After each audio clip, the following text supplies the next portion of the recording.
안녕하세요. 인생 레시피 시간입니다. 주룩주룩 비가 오네요. 모두 건강하시기 바랍니다. 오늘은 인생 황금기 지금 여기 가슴 뛰는 삶에 관해서 인생 레시피 책으로 나누겠습니다. 스티브 잡스는 당신이 정말로 좋아하는 일을 한다면 어떤 강요도 필요 없다. 비전이 당신을 인도하기 때문이다. 이런 말을 했습니다. 저는 돌아보니까 글을 쓰고 책을 읽는 시간들이 일상이었던 것을 볼 수 있습니다. 늘 부모님이나 선생님, 친척, 친구들, 동생들에게 감사 편지를 어릴 때부터 쭉 써왔습니다. 제가 사회인이 되었을 때 첫 월급을 받았을 그날도 부모님께 월급 봉투에다가 깨알같이 감사의 편지를 써서 드리기 시작했습니다. 가족은 물론 주변 사람들의 생일에도 늘 카드를 썼었죠. 데이트할 때도 말은 많이 하더라도 편지는 편지였어요. 그래서 데이트한 그 시간들 편지를 써서 모은 것들이 와이셔츠 상자로 하나는 됐을 겁니다. 늘 내 머릿속에는 누구를 칭찬할까 먼저 만나면 그런 생각을 했던 것 같습니다. 월급 봉투를 받은 그 엄마는 감사 편지를 늘 읽어주면서 우리 딸 최고, 정말로 우리 딸 멋져, 지혜로워 하면서 그런 칭찬을 해주었던 것입니다. 그렇게 첫 월급을 받은 그날부터 결혼하는 그 달까지 부모님께 드리면서 감사 편지를 꼭 써서 드렸습니다. 그렇게 생활하다 보니까 자연스럽게 나의 습관이 되었고, 우리 아이들은 내가 써준 편지를 지금도 서랍에다 간직을 하고 있습니다. 외출할 때나 어디 소풍을 갈 때나 어디 갈 때 늘 쪽지에 감사의 또 사랑의 편지를 써줬던 것을 자녀들이 기억을 하고, 그 자녀들이 성장해서 또 엄마한테도 그렇게 편지를 감사의 마음을 담아서 써주는 것을 볼 수 있습니다. 이런 것들은 또 우리의 작은 습관이지만은 50년이 넘도록 저의 일상의 그런 시간들이 되었습니다. 우리가 유럽에 살 일이 있었습니다. 온 가족이 외국에 나가야 되기 때문에 비자 문제로 모녀는 6개월 뒤에 합류하게 되었습니다. 그 기간 동안에는 이메일로 편지를 늘 매일 주고받으면서 사랑의 연결의 통로를 했었죠.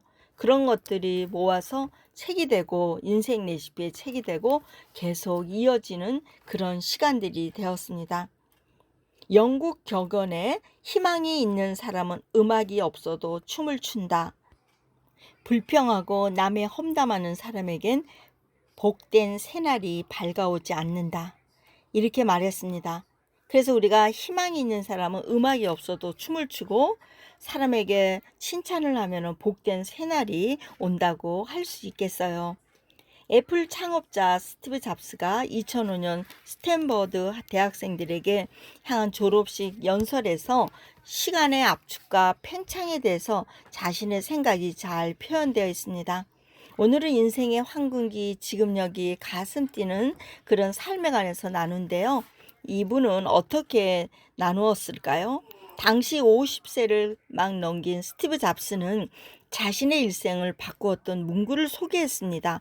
만약 매일매일의 내 인생의 마지막 날인 것처럼 살아간다면 언젠가 훌륭한 사람이 될 것이다. 오늘이 마지막인 것처럼 산다면 얼마나 소중하고 가치 있고 시간을 아주 소중하게 여기며 살아가겠습니까? 그는 그 글을 33년 동안 매일 아침 거울을 볼 때마다 읽고 스스로에게 물었습니다. 인생의 마지막 날이라면 내가 오늘 하려고 하는 일이 정말 하고 싶을까? 스티브 잡스는 17세 때 보았던 문구를 꿈으로 연결해서 삶의 유연성을 가지고 애플이라는 그런 회사가 지금까지 이어지는 것을 볼 수 있습니다.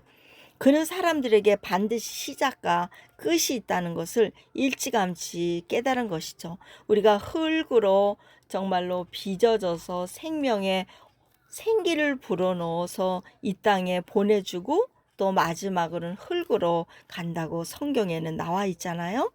우리가 매일매일 삶이 마지막인 것처럼 살아간다면 오늘도 누군가를 소중히 여기고 무엇보다도 자신의 삶에 아주 소중한 가치를 매기면서 살 것 같습니다. 가장 높이 나는 새가 멀리 본다는 카피 문구는 리처드 버크의 갈매기의 꿈에 나오는 말입니다. 그의 책이 베스트셀러가 되는데 많은 고난을 겪은 후였죠. 바크는 자신의 책이 베스트셀러가 되길 희망했지만 쉽지 않았습니다. 자신의 쓴 책의 원고를 가지고 수많은 출판사를 찾아다녀도 받아주지 않았습니다.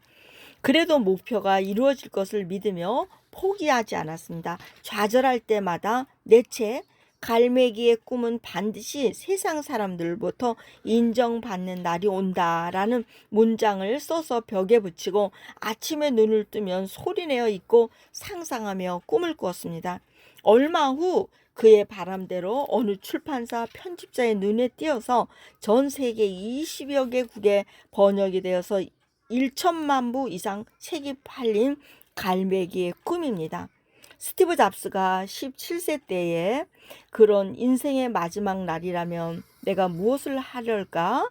매일매일 정말 훌륭한 사람으로 살아가야지, 이런 문구로 매일 고백을 하고 바라본 것처럼 갈매기의 꿈을 쓴 리처드 버크도 매일 자신의 꿈을 이룬 것을 바라볼 때 그 꿈이 이루어진 것을 볼 수 있습니다. 저도 이런 스티브 잡스와 또 갈매기의 꿈, 이런 책을 읽으면서 제 인생에 꿈을 꾸기 시작했습니다. 저도 책을 출간해서 많은 사람들에게 영향력을 끼치고 싶다. 그런 인생 레시피라는 책을 제목을 가지고 책을 쓰고 출판사에 여러 군데 보낸 데서 몇 군데서 연락이 왔습니다. 그때 출판사의 인생 레시피 책을 계약을 받고 저는 또 그 꿈을 계속 이뤄나갔습니다. 제가 이런 인생의 지도를 그린 것을 가지고 세계에 나가서 강의를 하고 싶고 제 책이 영어로 번역이 되어서 아마존에 등극하고 싶다. 이런 것을 벽에 써붙이고 바라보면서 기도했습니다. 나는 베스트셀러 작가가 되고 반드시 이 책은 세계인에게 영향을 끼치고 싶다. 그 꿈이 이루어졌지 않습니까? 우리가 매일매일 가슴 뛰는 삶으로 인생의 지금 여기를 산다면은 우리 인생도 인생의 황금기를 맞이할 것 같습니다. 그래서 가슴 뛰는 인생 지도를 만들어 놓고 매일 비전을 선포했습니다.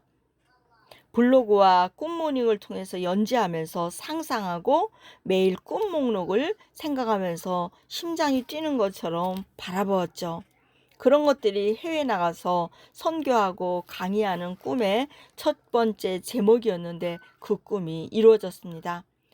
제가 나가서 상담과 코칭을 하면서 관계 형성 코칭과 부부행복학교, 부모교육, 감성 코칭, 그런 독서의 치료, 또 하프타임, 애니그램 강의 여러 가지를 강의하면서 제 꿈을 이루게 되었습니다.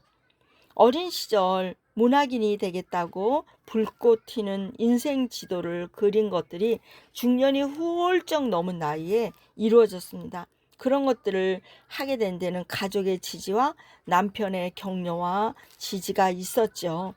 그래서 지금도 사람들을 만나면 늦지 않았습니다. 지금 여기 오늘 가슴 뛰는 불꽃 지도를 그리세요.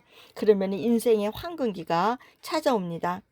우리가 아직도 꾸는 사람들이 진행형입니다. 기본적인 결핍 욕구와 고등 욕구, 성장 욕구에 자아 실현을 하게 되는 것입니다. 그것으로 인해서 에세이스트에 등단을 하면서 문학인으로 또 일을 하기도 했습니다. 그래서 문학 세계가 선정한 한국 문학을 빛낸 100인에 선정되어서 공동으로 책을 내기도 했습니다. 인생의 황금기, 지금 여기의 삶입니다. 보이지 않는 믿음을 유형화시키는 것이 믿음이죠. 살아온 세월만큼 축적된 양분이 영혼을 항상 재창조하는 것입니다. 우리가 문학적 예술을 정서로 순화시키는 강력한 도구이기 때문에 예술로 심리 치료를 하면서 마음에 연주하면은 음악이 없어도 춤을 추는 것입니다. 감성의 공감 기술을 적용하니 바로 댄스 테라피가 되는 것이죠. 나의 스토리 문학의 오케스트라 연주회가 시작되었습니다. 그 꿈을 이루면서 시작되었습니다. 책이 출간되면서 많은 사람들에게 불꽃 인생 오케스트라 연주를 하는 마음으로 시작되는 그 순간들이 지금 여기의 삶입니다. 우리의 모든 독자들도 가슴 뛰는 불꽃 지도, 인생 지도를 그리면서 모든 것들이 다 이루기를 함께 응원합니다. 인생의 마지막 날이라면 불꽃 튀는 인생 지도가 컬러링으로 지금도 진행되고 있기 때문에 지금 여기의 삶에 함께 응원합니다. 스티브 잡스, 당신이 정말로 좋아하는 일을 한다면 어떤 강요도 필요 없다. 비전이 당신을 인도하기 때문이다. 이런 말을 남겼습니다. 오늘도 스스로에게 다짐하면서 그 길을 인도함을 받는 여러분 되기를 함께 응원합니다. 축복합니다. 샬롬.